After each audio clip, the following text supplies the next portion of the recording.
Good day everyone again. Welcome to the next section of the CSS tutorial. We have discussed about margin, we have discussed about padding in the last class. So today now we are going to discuss about CSS Box Model, outline, text, fonts, color, icon and link. So how can we apply all these things in our CSS, how we style our HTML document. So let's go immediately to CSS Box Model.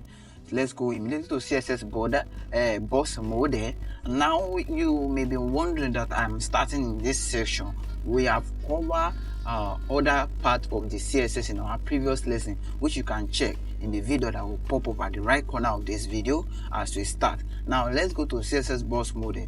All elements, all HTML elements can be considered as boxes. You can see the shape of our browser. It looks like a rectangle. So the way our website is being built, our code can be considered as that they are inside a particular box. Even the shape of our phone, when we open our browser, we can see that they look like a rectangle box.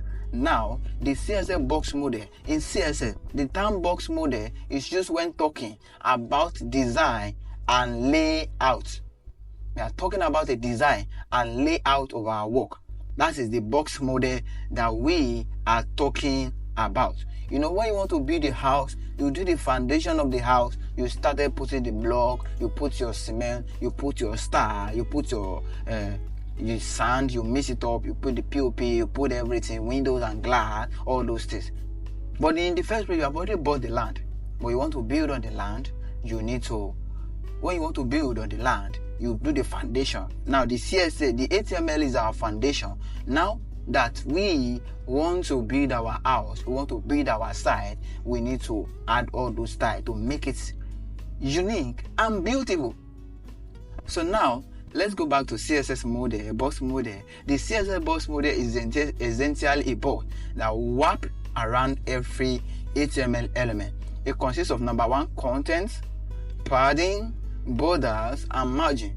The image below illustrates the box model.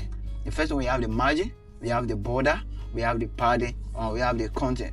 The border is just like a line that surrounds all your website content, while the padding is the space around your content.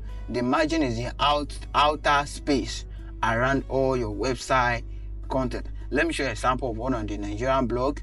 We can see how they build the blog. Let me show you Linda AKG website, Linda AKG blog. For instance, let me show you this blog. This blog really show what I am talking about. That is what I want to show you before I proceed in this particular tutorial. I just want to use an example. Wow! You can see it now. We have our border, we have our shapes. You can see the way the site is constructed. You can see the way they construct the site. You can see the way they construct the site. You can see the border. You can see the margin. You can see everything. You can see our content inside the box. So that is a sample of what is happening in this particular place. So explanation of different parts. The content of the box where text and images appear, and that is what we have inside this place. That's what we have here. That's what we have on this particular blog. This is our content area. This is where the text and all the images appear. Even the advert at the corner, that is where they appear. Then the next section is the padding. Clears area around the content. The padding is transparent. The padding is always transparent. There's nothing on it. You don't have any write-up on your margin. You don't have any text. You don't have any images on your write-up. The padding is that you are giving your text, you are giving your element a space. You are giving it a space. That is what you said when you are talking about padding. A border goes around the padding and the content. So this border is what surrounded your padding and your element. Or this one does not have a border, or it has a border, but it didn't give it an outline. That is why it's not showing very well. So that is it. We can see it now. So now we have margin, clears an area outside the border. The margin is also transparent. So they said the margin is also transparent. You can see the margin. There are many margins here can see margin. You can see margin, nothing is there, but the top margin they have something there, which make design to be more unique. So we can see it now. Now we have the box model allows us to add a border around element and to define space between elements. So example, demonstration of the box model. We can see it now. We have the width 200 pixels. We have the box, the border 50 pixels solid green. So now I go to my work and decided to add a border to the P element. I will say border, let me say 1 pixel solid green. Let me say 5 pixel solid green. Okay, solid green yellow. So now we can see what I give this color now. Let me save it and go to my previous code editor to see what I've done. Wow, we can see our border. You can see the padding of our text. We have not tied our text. That was why our text is still jam-packed on the corner of the padding. By the time I have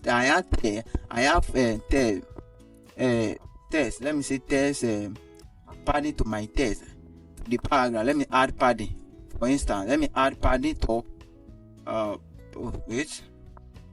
I need padding top. Now let me add padding top. Let me add like 20 pixels and see what is going to happen to our text.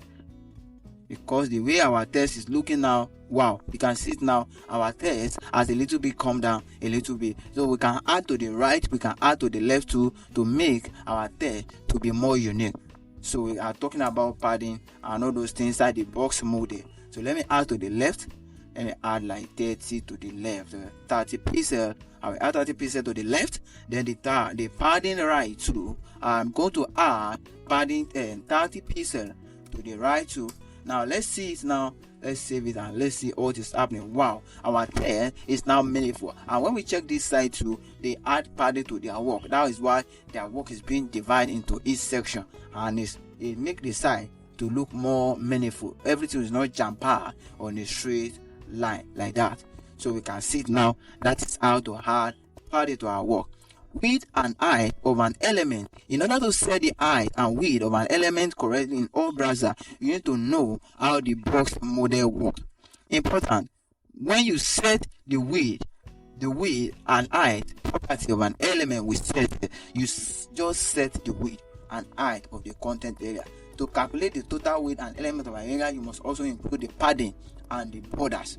So that is it. You must include the padding and the border when we are adding the box model of an element. You can see now. You can see what they did here.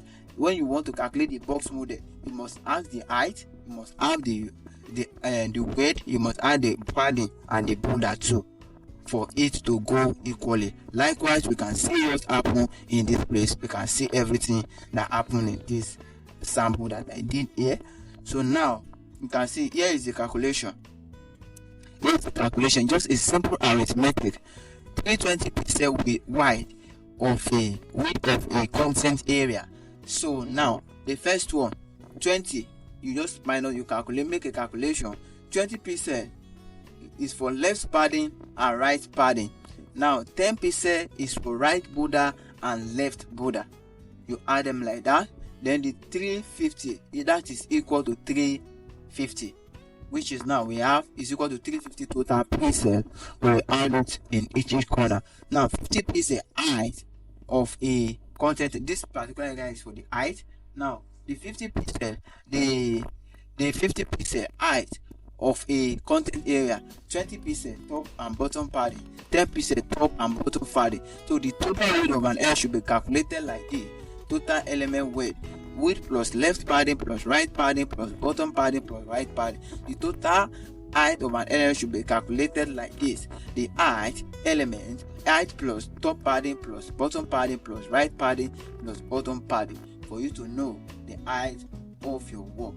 So this is how to do it, and that is how to calculate. If you have any question for this particular area, how to use box model in CSS, let me know and I will respond to any question. You can also join our WhatsApp community or contact us on WhatsApp for more tips and lessons on how to use CSS to style your website. Alright, good girl. Thank you for watching this particular tutorial. See you again next time. Make sure you share the video and subscribe to this channel to make this video go viral to more people like you that may need this tutorial. Alright, see you guys. Thank you.